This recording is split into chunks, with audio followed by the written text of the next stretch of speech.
I want to introduce you to somebody who I think is here against his will. And when the story was first given to me, I said, "Oh, that's a great story." But it was given to me by our executive producer, Ricky, who has just married our next guest's son. And so that made it a lock for me because I just wanted to say to our guest our deepest condolences.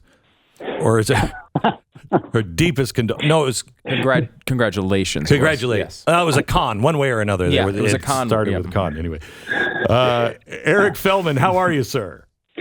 I am fantastic. I'm just thrilled that you admitted the extreme nepotism that's going on. Oh my gosh, it was. I don't have to hide it, right? Yeah, she was like, "I'll get you fired if you don't have him on," and I was like, "Wait a minute, Ricky." But she told. I gotta say that my son Jason totally outkicked his coverage when he got Ricky. So there's no question. Oh, what a good father-in-law! All right, so here's the thing: you have, and I don't want to talk about the Hallmark movie, because I hear it's nothing like the real story. But a Hallmark movie, A Godwink Christmas, Miracle of Love, is premiering tomorrow night on Hallmark. And it is based on a story that happened to you, correct? That's correct. Loosely based. Yeah. Loosely based. Now, you're never going to guess how this ends. Will the couple actually get together in the end? Will a miracle happen? Watch tomorrow night on Hallmark. But tell me the story quickly. Start, you started dating your wife in the early 70s, and then in 1975 something happens. Tell me.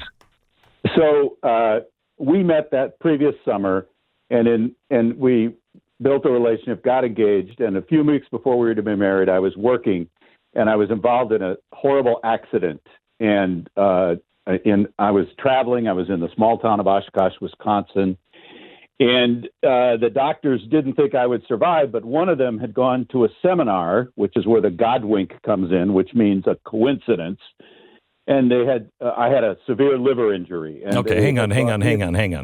Yeah. You suck at telling your own story. Let me help you out here just a little bit. Let me be Hallmark here just a little bit.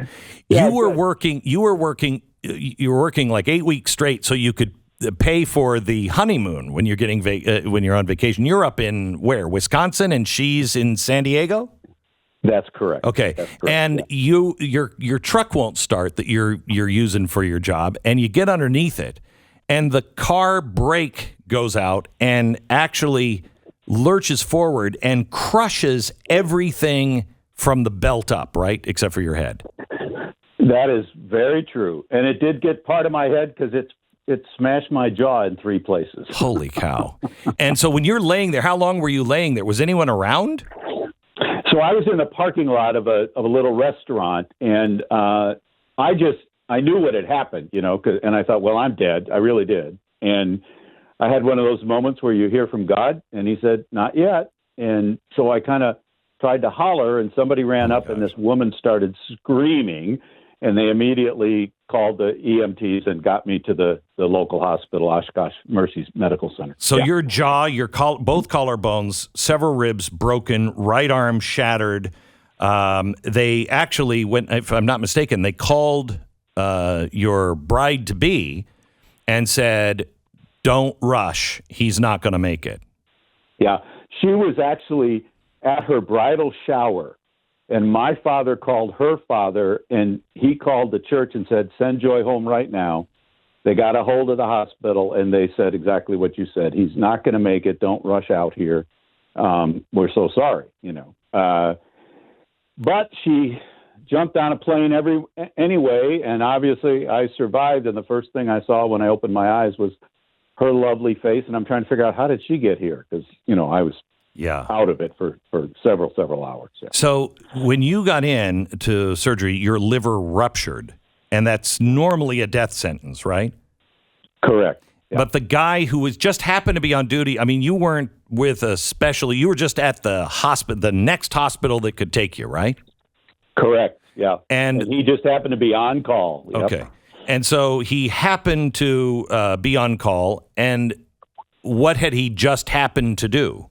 He had been at a seminar, and there was another session with a billboard out there, and it said, new technique for liver trauma. And he was going to go home, and he said, well, I might as well go to this. And it was just the day before.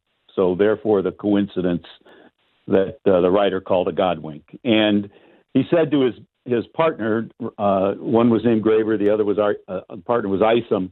He said, let's try this. This kid's a goner anyway. So they used that technique and saved my life. That is unbelievable. Really, truly unbelievable.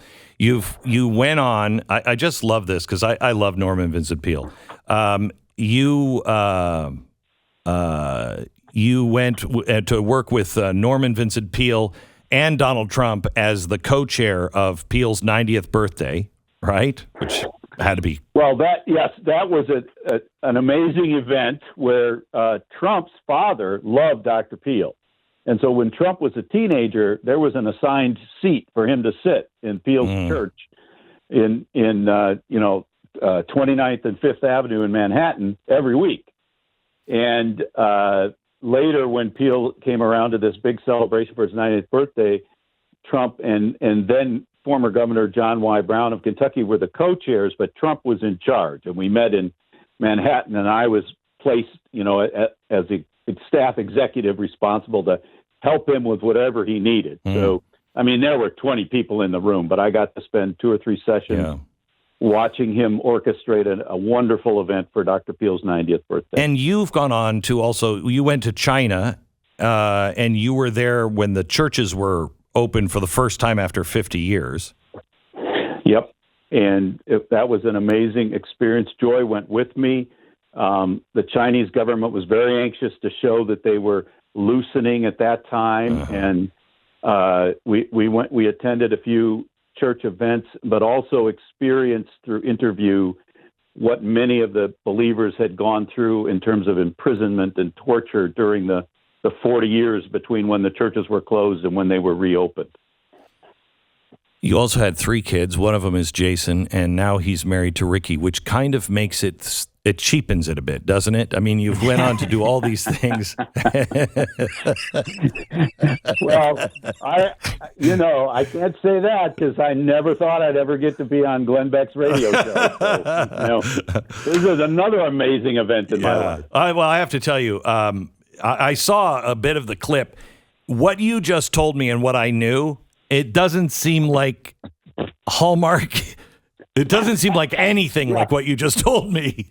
Yeah, so the only true things in the Hallmark movie are our names, the fact that Graber saved my life, and that Joy ended up marrying me. That's the only. That's it. Not even the injury, nothing. Well, there's an injury, but the facts of the injury are different because instead of meeting at a summer camp and going to work, they have us meeting on a Habitat for Humanity project. And I actually haven't seen the whole movie, so I don't know all the details. But are you going to watch it? Are you going to watch it? Absolutely. It's already. We're old now, so it starts at 10 o'clock. We might not make it through the whole thing, but it's on record. It's on record. Eric, great to talk to you, sir. Thank you so much. We'll be watching Godwink's, the Hallmark movie, Godwink Christmas, Miracle. And it had nothing to do with Christmas either, did it? No, it was in July. It was in July. Okay, good. A Godwink Christmas, A Miracle of Love. That is tomorrow night on Hallmark. Thank you so much, Eric. God bless.